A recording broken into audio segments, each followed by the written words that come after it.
Assalamualaikum warahmatullahi wabarakatuh. Nama saya Nur Aina Fakiha binti Muhammad Asfar. Ingin mendeklamasikan sajak yang bertajuk Penghargaan buat Guru. Jasamu bagaikan lautan, terlalu luas dan dalam. Kasih sayangmu begitu agung, yang meniti setiap suka dan duka.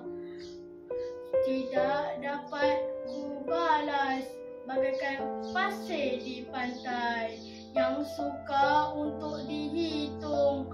Begitulah pengorbananmu yang kau tuntut setiap kali aku melihat alam. Kejayaan ini adalah titik mulia untuk membolehi kejayaan lebih cemerlang. Pada hari-hari mendatang, hari semalam, hari ini dan hari mendatang, bisikanmu guru masih menjadi keramat, mengatur langkah menentu haluan, mengukur langkah menuntun haluan. Terima kasih guru, sepanjang hayat namamu tetap wangi diingatin guru insan mulia. Sekian, terima kasih.